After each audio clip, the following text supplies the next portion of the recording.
नमस्कार दोस्तों, आज के हमारे इस वीडियो में हम आपके लिए अपरा एकादशी की व्रत कथा लेकर आए हैं। एक समय की बात है, युधिष्ठिर महाराज भगवान श्री कृष्ण से पूछने लगे, हे माधव, ज्येष्ठ मास के कृष्ण पक्ष में आने वाली एकादशी का क्या नाम है तथा इसका क्या महत्व है, मुझे विस्तार पूर्वक बताइए। हे युधिष्ठिर, आपने जन कल्याण के लिए बहुत ही उपयोगी प्रश्न पूछा है।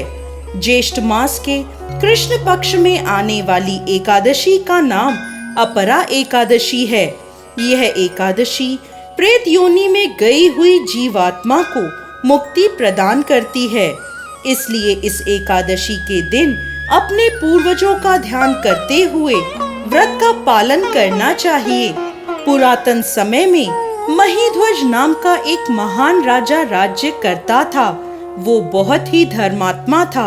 उसके राज्य में प्रजा सुख पूर्वक निवास कर रही थी। उनका छोटा भाई वज्रध्वज अत्यंत क्रूर और अन्यायी था। राजा महीध्वज की लोकप्रियता से वो बहुत चिढ़ता था और द्वेष के कारण एक दिन उसने एक ऐसा कुकर्म किया जिसकी कल्पना भी असंभव है। रात्रि के समय वह महल में गया और उसने अपने भाई महीध्वज की हत्या कर दी और उसके शव को बेरहमी से नगर के बाहर एक पीपल के पेड़ के नीचे गाड़ दिया। इस प्रकार राजा महीध्वज की अकाल मृत्यु होने के कारण राजा को प्रेत योनि प्राप्त हुई और उसी पेड़ पर रहते हुए और वह आने जाने वालों को परेशान करने लगा, इधर उधर भटकने लगा। एक समय ईश्वर की इच्छा से महान ऋषि धौम्य उसी पीपल के पास से गुजर रहे थे। तब उन्हें उस प्रेत के होने का आभास हुआ। अपने तपोबल से उन्होंने उस प्रेत को देखा और यह भी जान लिया कि उसकी यह दुर्दशा कैसे हुई थी। उदार मन वाले ऋषि ने प्रेत की योनि में रहने वाले राजा को पेड़ से नीचे उतारा और उन्हें परलोक विद्या का दान दिया। करुणा से वशीभूत होकर ऋषि ने राजा को प्रेत योनि से मुक्ति प्रदान करने हेतु अपरा एकादशी का अनुष्ठान किया और उन्होंने एकादशी का पुण्य फल राजा को अर्पित कर दिया।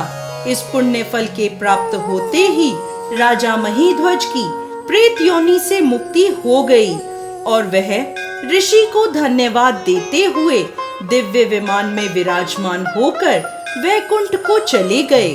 कथा को समाप्त करते हुए भगवान श्री कृष्ण कहते हैं, हे युधिष्ठिर, जो भी व्यक्ति अपरा एकादशी का श्रद्धा और निष्ठा पूर्वक पालन करता है वह असीमित पुण्य संचित करता है। यह एकादशी ब्रह्म हत्या, भ्रूण हत्या, धन संचय के लिए शास्त्रों का अध्ययन, गुरु की निंदा आदि पापों से मुक्ति प्रदान करती है।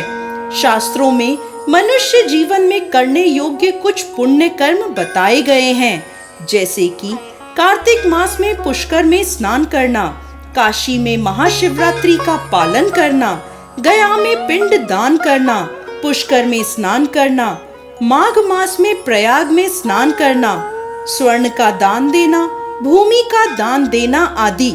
वर्तमान समय में जो व्यक्ति यह सभी पुण्य कर्मों को नहीं कर पाते वह इन सभी का फल अपरा एकादशी का व्रत और पूजन करके प्राप्त कर सकते हैं। व्यक्ति को अपरा एकादशी के व्रत का पालन पूरी निष्ठा पूर्वक करना चाहिए।